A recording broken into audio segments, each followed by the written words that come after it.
Good afternoon, ladies and gentlemen, and welcome to the 99%. My name is Jesse Vondercheck, and I'm head coach at Top Step Training. I'm joined by Marilyn. Hello, good morning, Marilyn. Hey everybody, Marilyn Chakota. You can find everything with me at mcc.coach. Always happy to be here with you, Jesse. It's And afternoon there, right? Morning here, yeah, winding down now. It's getting dark already, which is a little bit sad, but this is the winter time coming in strong right now. right? I mean, the sunrise is coming up later here too. I got home from swim this morning and I spent the entire swim in the dark, which I'm like, wait, am I swimming at nighttime? What's happening?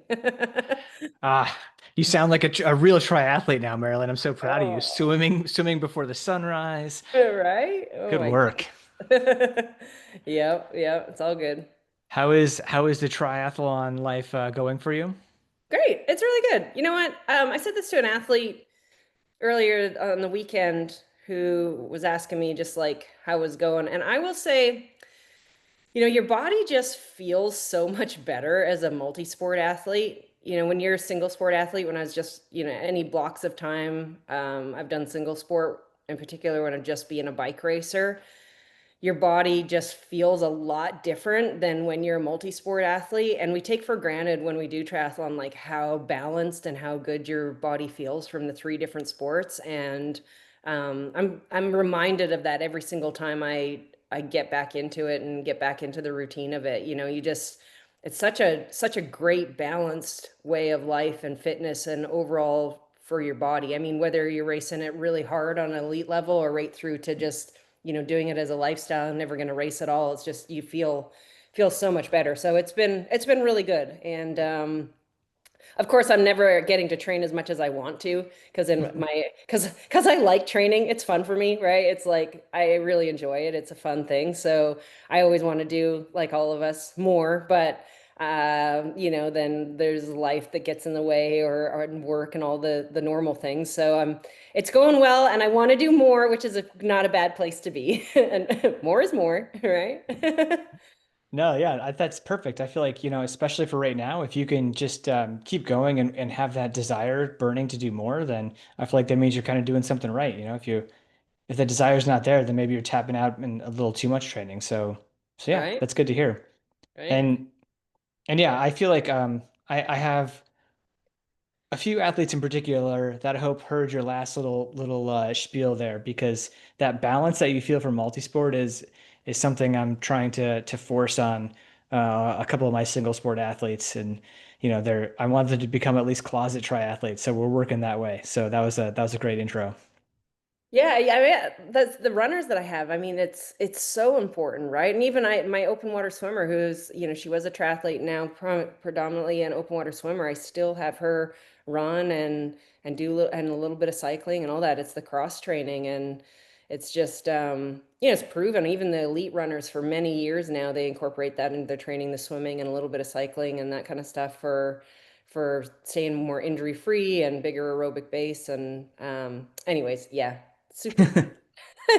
Whole nother topic, right? Whole nother topic, yes. But very cool. Yeah. What's going on with you? Tell us about your weekend. Yeah, I'd say life is pretty normal, getting back in a groove here. Family's back at school and yeah, things are kind of going right along. Um, but I have been eyeballing some winter and spring and potentially summer races that are of interest to me. And they're all in the trail running varietal, and they have a fair amount of vertical. Sweet. Um, Yeah, and so we went on a family hike over the weekend, and I knew we were going to gain a little bit of vertical, but I was also going to be accompanied by some 7-year-olds, and so I weighted my backpack for this hike to start getting in some strength training because I want to try some weighted uphill reps Right. when I start getting ready for some vertical um, and yeah, I feel like this is something that you have talked to me a bit about, like more in the context of like of hiking with weighted vests for athletes that can't run or like need to stay healthy. And um, it's nothing I've ever incorporated myself, but but yeah, to get ready for some of these races with a ton of vertical, I'm gonna start doing, or at least try out doing some some weighted hikes, maybe some lightly weighted runs, and then specifically um, some uphill weighted runs. And my goal is to try and find a hill that I can do this with like water on and dump the water and then run down without it. Just because I don't know if my legs are quite strong enough for that yet to run down fully weighted. But yeah. So I just thought I'd share that. So thanks for that page out of your playbook that I stole over the weekend. Oh yeah, I like it. And I do think, yeah, that's a great way to go about it is not carry the weight downhill, right? Like you don't need that on your knees and your joints, but the uphill for sure. So cool. You'll have to keep us updated how you feel with it. That's exciting. Yeah, yeah, I will. And I'm trying I'm really attempting to like slow roll into this this maybe trail running journey because I'm pretty excited right now, but I'm trying not to get too excited. So just don't expect to hear anything in the next week or two. I kind of got to get through this next season, and then maybe January I'll start putting a little more pressure on. But I will keep you updated as I start incorporating it in there. Sweet. Nice. Yeah, yeah. And yeah, we also sorry, next thing on my list here is we are like knee deep in camp prep right now. And yeah, I am jazzed up. Um I don't know if I told you this yet, but like my entire extended family, we are all rolling into Tucson. There's gonna be Vondercheks, there's gonna be Coles, there's gonna be people everywhere that I'm related to. Um, Dang, that's awesome. yeah, so everyone is pretty pumped up, and yeah, apparently it's like everyone just kind of knows that I'm going to be in Tucson then. So from around the US, they're all converging on Tucson to, I mean, let's be honest, it's really just to see Frankie, but Amy and I will be there as well. So That's awesome. I love it.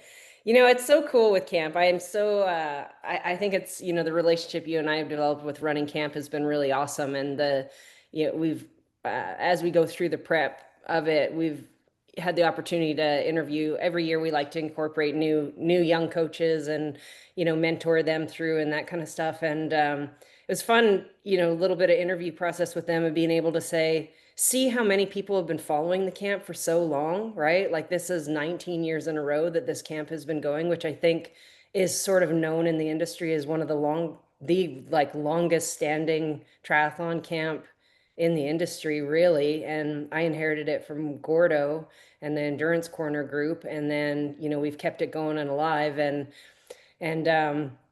it's just awesome. It's pretty cool to see the history of it. And every time I think, man, anytime I have a thought of like, should we, is this long enough? Should we be done with this? And it's just like, it's such a cool thing and it's so fun. And we all get super excited to see each other every year. And so yeah, I'm pretty excited to have a lot of I call them the repeat offenders coming back. And we have, it's fun. We have a great bond with everyone. And then we bring in the new people that become a part of the family and get the chance to mentor some new younger coaches and set people's seasons up right. And it's just a blast, right? And it's a lot of training and a lot of fun and then some great friendships that last a lifetime. So it's pretty special for sure. So hopefully more people can come to it that have never been.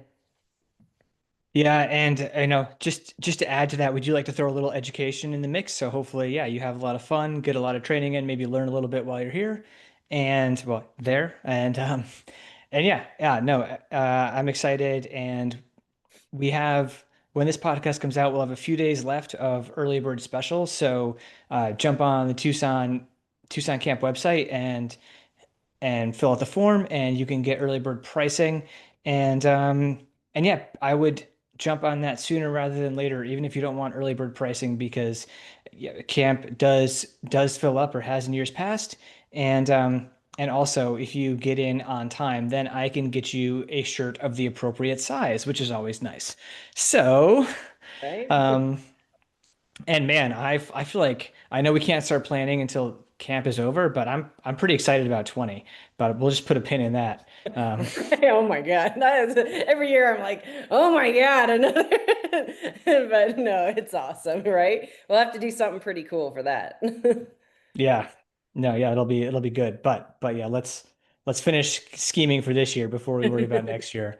Um, Last year, my fun thing was the googly eyes and the positive potato. We do a lot of, not only do we do a lot of education, but we do a lot of team building stuff and really foster the environment to be a great one for not only experienced people but new people, and really work on that team support. And no goal is more important than one another, and we all support each other in our goals. So we do a lot of that stuff. So I'm always thinking of new little things that we can bring into the fold. Last year was the positive potato, but we'll bring in some new fun stuff for everyone.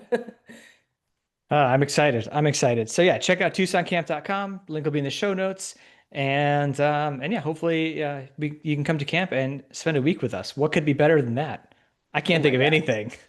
God. Um, but today we are going to talk about a little bit about racing that has just happened. I'm sure most people have seen or heard or read about the kind of epic race that just happened in Kona, and then that got followed up by like another race in Wollongong that was pretty awesome as well.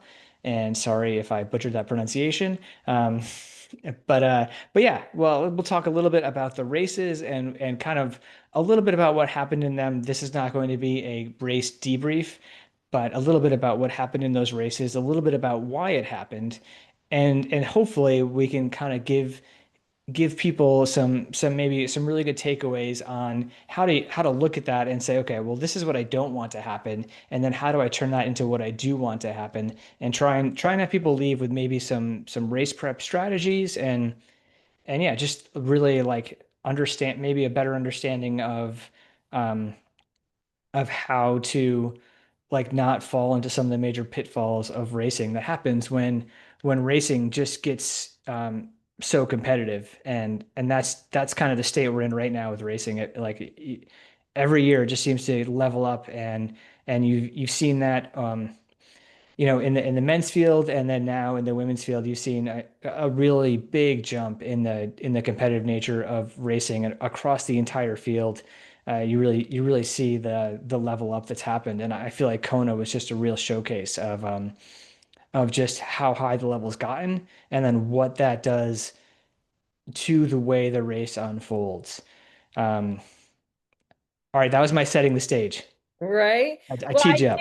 think well, I think, the main thing is like you say, it's awesome that the sport continues to get faster and faster. That's what it's supposed to do, right? Athletes find new ways to continue to push the boundaries and figure out how to go faster. But there is underlying, I don't know what you want to call it, but just like foundations or bricks that we can't ignore. And one of them we're talking about it is just simply no matter how fast you are, you want to go, or what world record you're pushing, or how much you're competing against the other people who are, pushing you to go faster and faster, you have to respect the conditions, right? And the environment for what you're racing in. And so there is that balance between, hey, I need to take this risk to be in a group, or to go after it at this pace, or to follow this athlete that I know has, a stronger run, or maybe the bike is my weapon. And there is all of those things going around in your mind to make the race more competitive and push those boundaries and go faster. But at the end of the day, that has to be within what the conditions are allowing, right? And soon as you start to move too far away from respecting the conditions and only having your head wrapped around the moves that you want to make and the paces that you can do to race hard, if your body shuts down, it's over, right? So, and we saw that in Kona. It's like, now I'm sure we haven't had up close personal conversations with every single one of those athletes, so we can only assume from the outside of what we're watching.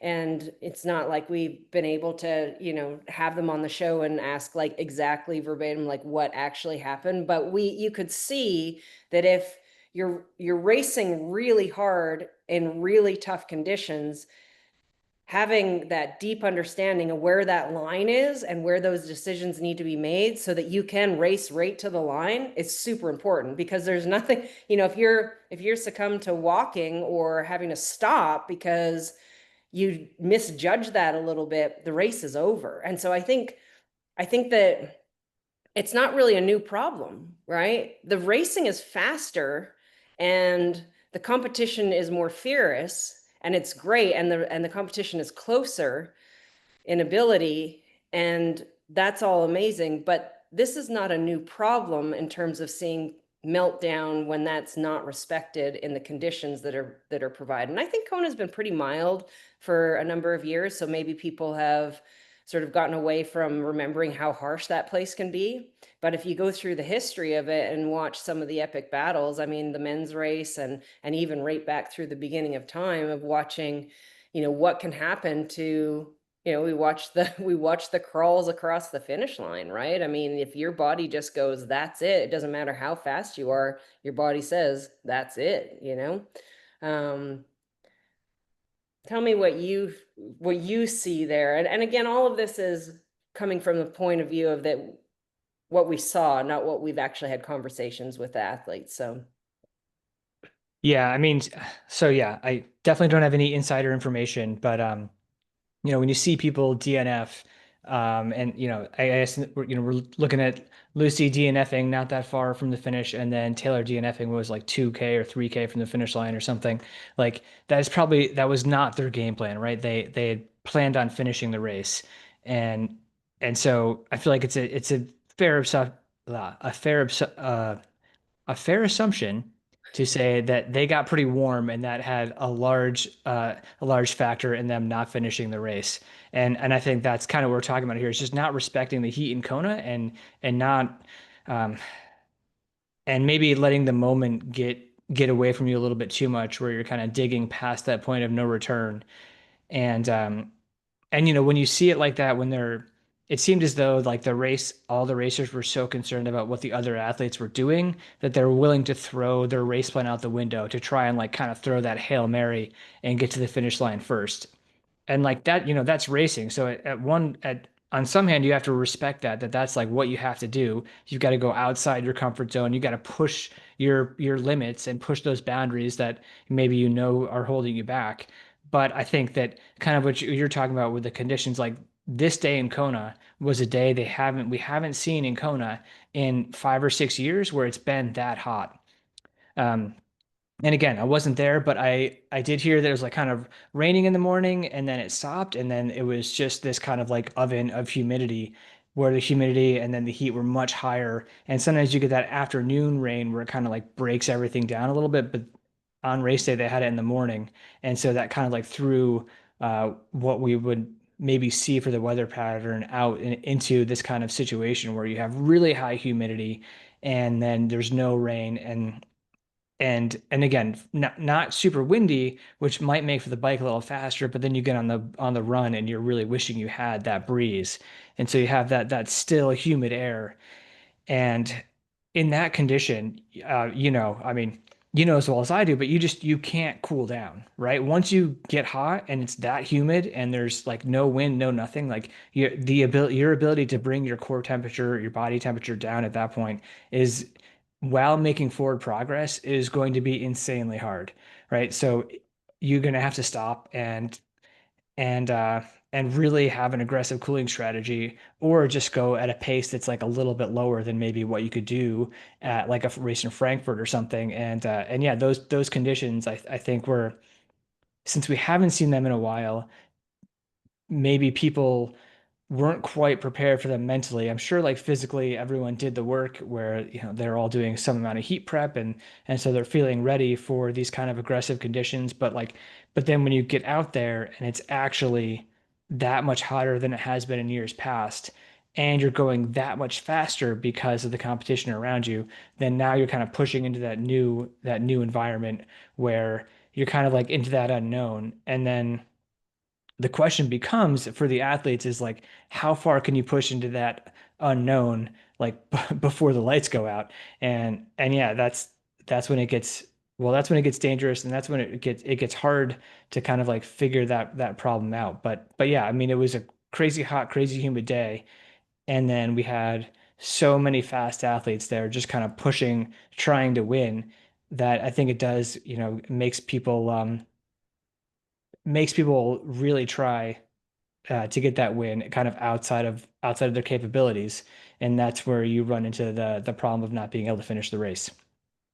And the other part of that is that the faster people go, obviously, and if there is no wind on the bike and those kinds of things, but the faster people go, the more the more they're probably sweating, the more calories they're ripping through. So you're working at a much higher intensity, right? And we know that when you're working at a higher intensity and in hot conditions, you're sweating more, you're going through more salt perhaps for you, you're going through more calories, but there's a shorter amount of time to get in what you're replacing because you're out there not as long.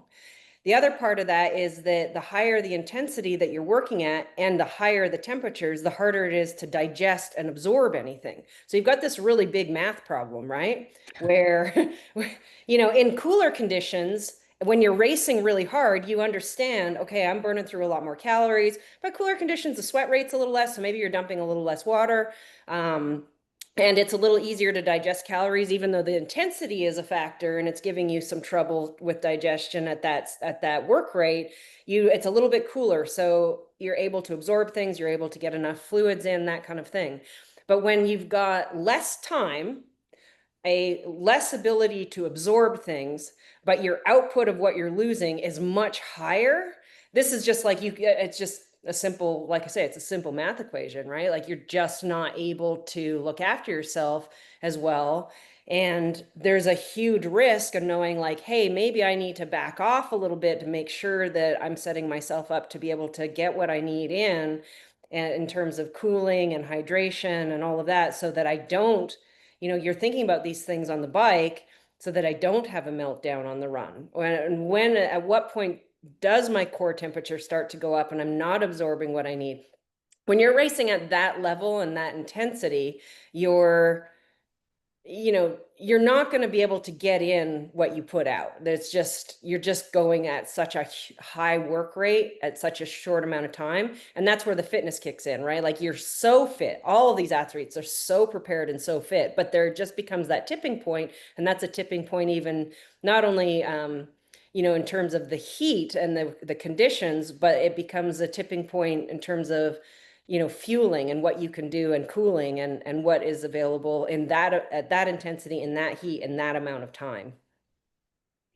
Yeah, and as you're piling in, the high carb revolution is here, right? Everyone's trying to eat a lot of carbs and trying to really increase that fueling to the maximum, which is great. That can really help you. But then when you get in a situation like this where your body is like, hey, actually, what's more important for me to deal with is the heat, and now you've got blood that's like trying to go to your skin to cool you down, then you also have blood that's trying to go to your stomach to digest the food that you have in there. Then kind of like we were talking about, like where you've got this kind of push me pull you situation where you don't have enough blood or time or anything to kind of deal with all these problems simultaneously, right? So like something's got to give there. And, in general, what we tell athletes is like, well, you bring the intensity down, right? Because that's your controllable, right? You can't control the other things. You can't make your stomach do a better job digesting. You can't make it cooler out. You can have cooling strategies, but like the one lever that you've got the most control over is that intensity. Um, but when you're trying to win a race, and your choices are either I back off the intensity and maybe don't win, or I roll the dice. You see athletes that tend to roll the dice, um, Well, and the but flip then side of that, as you saw, is the athletes that sir, we were talking about this, is that they just looked after them. They recognized, okay, maybe going with this winning move early on isn't the case. They just were able to hold very strong all day and look after themselves in those conditions. I mean, what happened, right? In the end, it Mhm. was like, oh, this big surprise, but not really probably for those conditions, right? It's like if she's just looking after herself and staying strong and steady all day and able to finish strong right to the finish, you know, all of those factors that we're talking about are now, eliminated. And so, and the Norwegians have been really good about that with, understanding like core body temperature and regulating their own effort, and so not getting caught up. And if you're newer too, maybe you're not caught up in that, hey, you're in the spotlight, why aren't you at the front of the race, right? That's also an element for a lot of the elite athletes, is that if they're a return and they have a lot of pressure and high expectations from not only the fans but their sponsors and everybody, that they're expected to be at the front of the race and fighting for the front, and that judgment is skewed a little bit of when to go and when not to go. Whereas if you're kind of an unknown and you just know your ability and you're regulating yourself based on the conditions and your nutritional needs and your pacing, you're probably at a real advantage in those types of tough conditions, mentally and strategically. Sorry, Yeah, and I interrupted you, but I got no, all you're great. I got That all and excited there. That's good. But yeah, you look at the athletes, that DNF'd, and they're kind of like those swim cyclists who are trying to get themselves that lead, and they feel like they need that, so they're kind of pushing to get there first, so that they have this gap, and they feel like then they can kind of do the run that will get them to the win. So they're kind of like, yeah, there's this arbitrary like, oh, I need X amount of time, so you're kind of pushing early, and you're kind of pushing all day.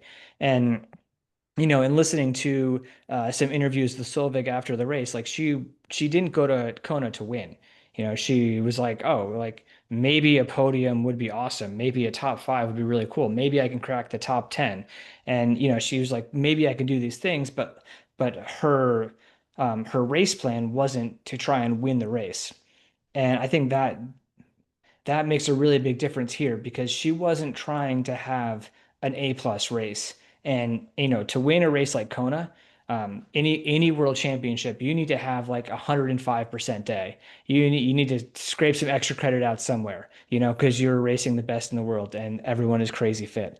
And I feel like right now I'm going to put some words in her mouth, which is dumb, but I feel like she was going there and trying to have like a B plus day, and just trying to like, hey, execute it as well as I can, and just try not to like mess up too much, and just keep chipping away.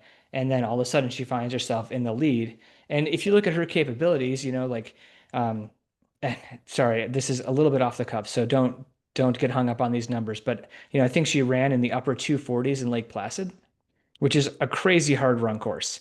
Um, you know, I I have failed at that run course every time I've done that race because it's so hard.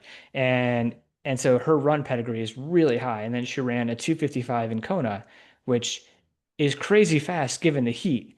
But she wasn't trying to like run out of her mind and try and repeat that upper 240s in Kona. She was trying to do what she knew she could in the heat. And I'm sure she was kind of paying attention to some metrics and how her body felt in order to execute what felt appropriate. And yeah, it was obviously it was enough to get the job done, but it wasn't by reaching for the stars. It was just executing the race that she could race, and that was like, um, yeah, that was really cool to see. Yeah, there's something to be said, that pressure, right? Those expectations. And I think that's part of it, is that when your expectations start to skew your decisions based on expectations and pressure based on, like what your environment is, that's when it starts to get really tricky. And so it is really just knowing yourself, your ability, the conditions. And there's a risk in that too, right? You might make that decision one day in a race where you're like, I'm going to stay well within myself for these conditions. I'm going to let the race go. And, it takes a ton of patience and confidence tactically, and to truly believe that, hey, they're going too fast and too hard for these conditions. And I'm gonna see them later on in the day. That takes just a ton of discipline and a ton of confidence.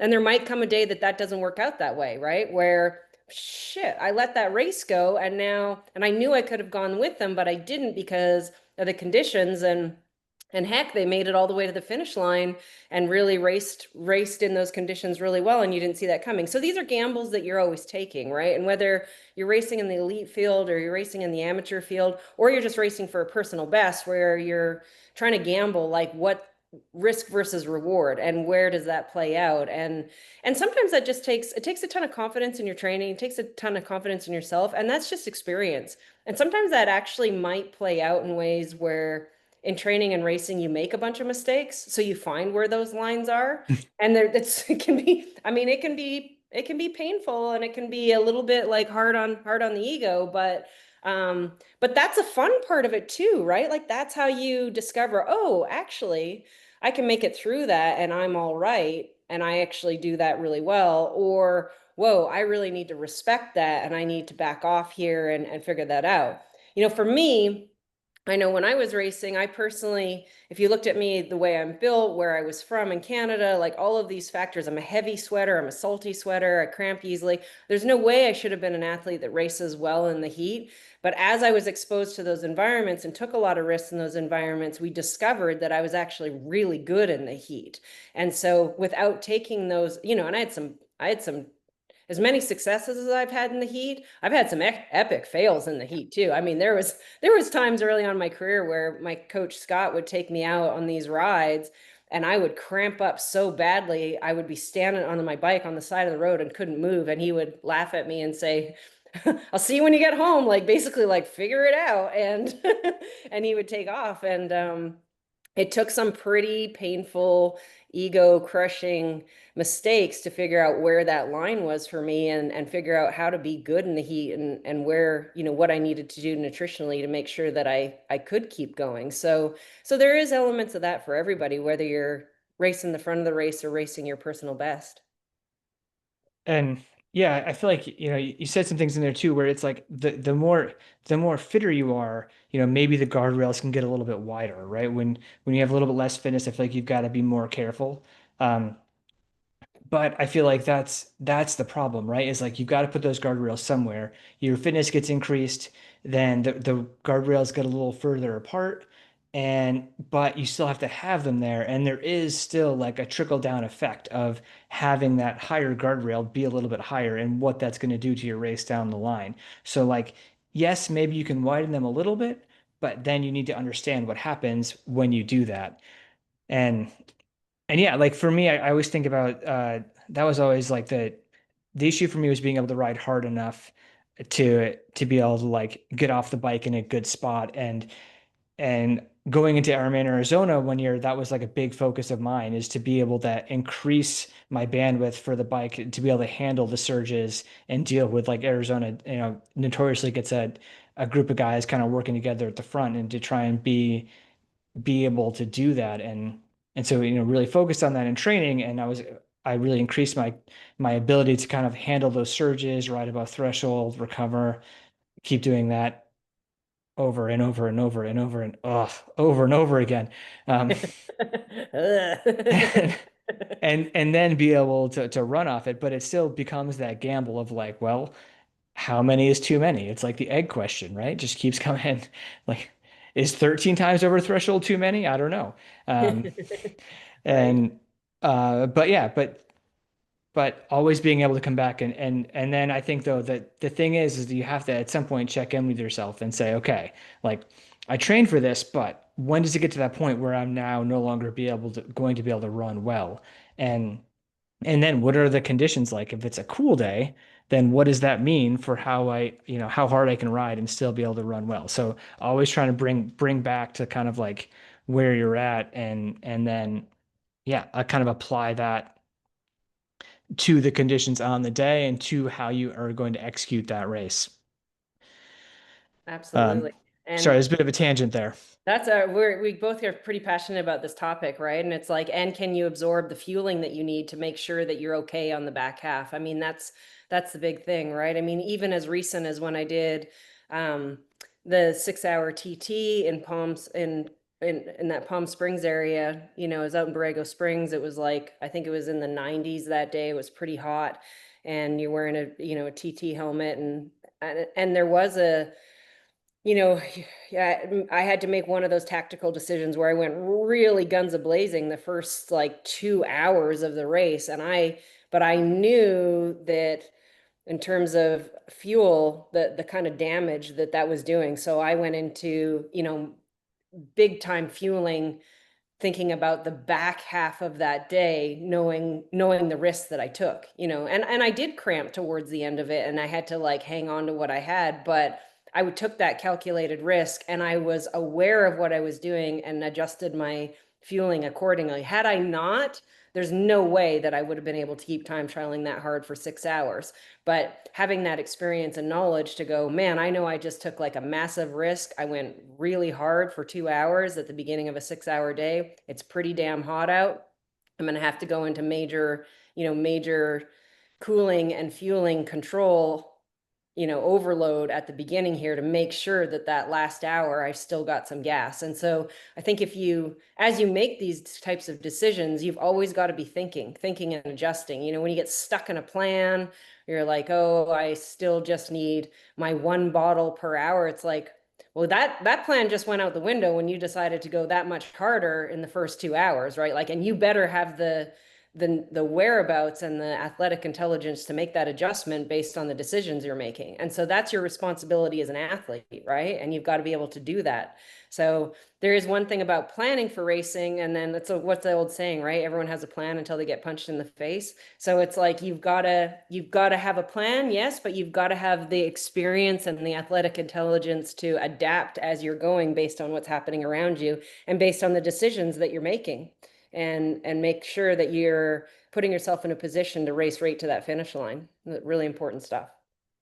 So yeah, here's a question on that. And so I feel like this is something that maybe has gotten a little bit lost as of lately, again with the all the high carb talk, and that I feel like the hierarchy of fueling, it always has to be like hydration, which in my mind includes that electrolyte balance in there, and then like sugar after that, right? It's like water, salt, sugar is kind of how I think about it as far as importance goes. And did that and hopefully you're going to back me up here when you talk about your 6 hour fueling. Like when you were trying to come back from that two hour effort, how did you prioritize? Were you like I mean I know you maybe can drink more on the bike, maybe eat solids in your transitions, but were you really thinking about like, hey, I need to get back some of this water and salt. That needs to be priority number one because if you dehydrate, you're definitely in trouble.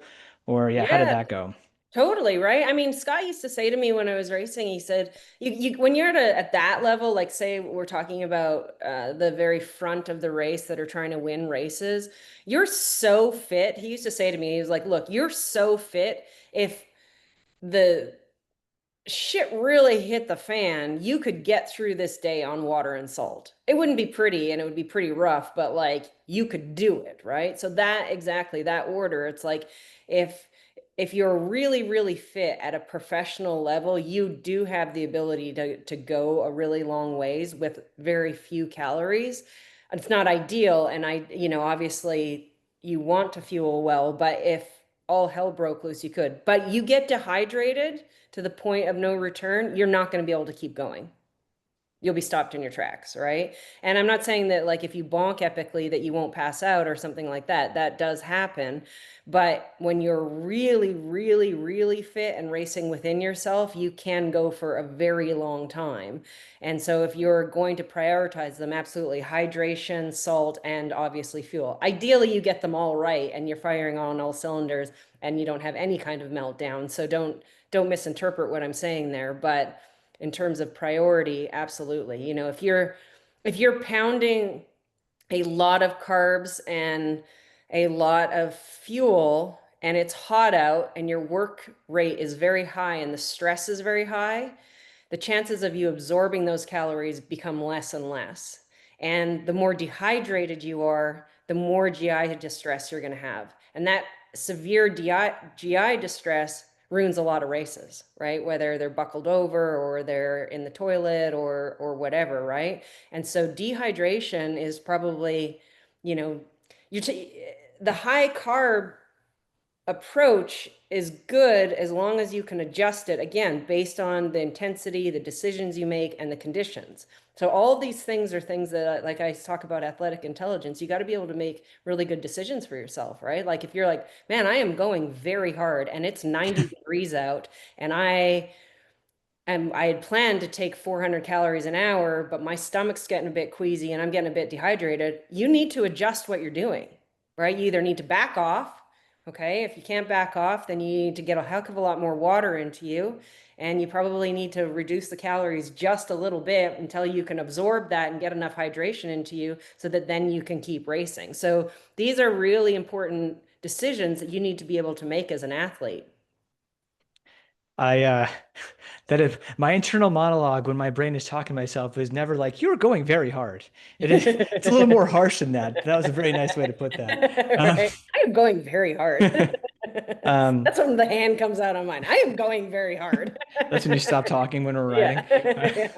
Um, but yeah, no, I think it's really important for people to hear that like um, the calories only work if you're hydrated enough, and like switching to the right brand or finding the perfect blend of carbohydrate isn't going to matter if you don't have enough hydration on board. So you need to make sure you're leaning in on like the hydration and electrolyte, I would say first, and then like getting your adequate amount of fueling in there kind of on top of that. And that's how you get to the finish line the fastest, right? Um, you can't say, well, I'm just going to keep hammering away at my like 120 grams of carbs an hour because I know that's going to like make me feel great. It's like, well, that's actually going to make you feel awful if you're dehydrated. And that is when you will be throwing up or yeah, coming out the other end in the porta potty. So Right. yeah, it's I guess the positive spin on that is like just make sure you're kind of nailing your hydration and really prioritizing that. And that's got to be first and foremost, right? And then the amount of calories you can take on has got to go hand in hand with the amount of water, right? Because you need a certain amount of water to absorb the calories you're taking. So that's you really got to make sure you're prioritizing and getting things in the right order. And that will help you get to the finish line the fastest. Um, and yeah, like, but you can't do that when you're too hot. So you gotta play that intensity lever in the middle of your water, sugar, salt balance as well. Right. Fun stuff though, right? I mean, I think hopefully everyone can take a little something away from this. We kind of went off on a few different little tangents within this topic, but there's a lot of really good information there, in terms of pace regulation, condition respect, knowing tactically how to approach your day and when to make decisions on the fly. And if you do, what you might do to adapt and adjust to make sure that you're successful right to the finish. Because really that's the ultimate goal, is that you're as strong as you can possibly be all the way to the finish, and then whatever result that'll be. So there's all these moving parts that you're making sure that you look after, tactically, conditions, nutritionally, managing heat stress, all the things that we talk about all of the time. But we like to use this race as a little bit of a highlight of that, because people have it visually in their mind of what that can look like successfully or unsuccessfully, all wrapped into one nice little bow there. And so hopefully, people can listen to this and take away a piece here and there of, what could make my race better, with the goal in mind of, I want to be as strong as I possibly can be all day, making those decisions along the way for myself. So Yeah, and just to throw on top of that, I feel like, a lot of it that goes into the beginning of that is really knowing yourself and really being able to reflect on like your training and what you've been doing and what's worked well and like when you've not felt great and being able to put those guardrails on yourself and knowing what that's going to feel like and like knowing what powers and paces and like heat index or heat feeling you have on your body is going to allude to what response. So like really trying to have a good understanding of your own body. And like that sounds kind of like easy, but I think it can be very easy to disregard that once you get on the race course.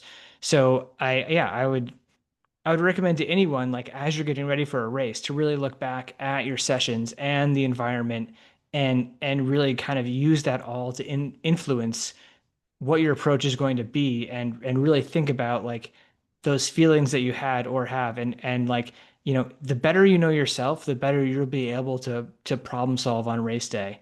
So um so yeah, a good time to do a deep dive on yourself leading into a race so you can really manage, you know you, you can control what you can control really well based on what you need. exactly. I was trying to say that without repeating yourself as many times, and I really got myself in a pickle a few times. So hopefully that was, hopefully I didn't say it a million times.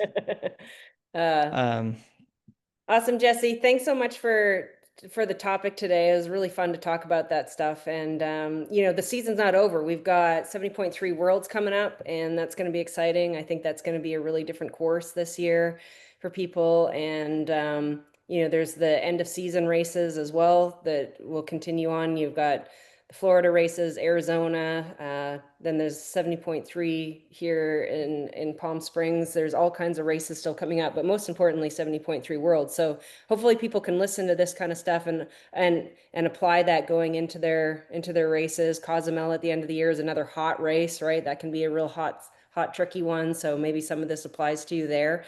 And take this feedback and these lessons learned in this part of the year and apply it going forward. yeah, I mean the last edition of Ironman Arizona coming up this year, sad face, but yeah. Right? Yeah, Video. lots of racing left. Anyways, Marilyn, thank you much for your time. And yeah, if anyone has any questions on race execution and or anything else, feel free to reach out to Marilyn or I. And enjoy your day. Yeah. Look up the camp. Come to camp. Oh yeah, come to camp. Thanks. Bye.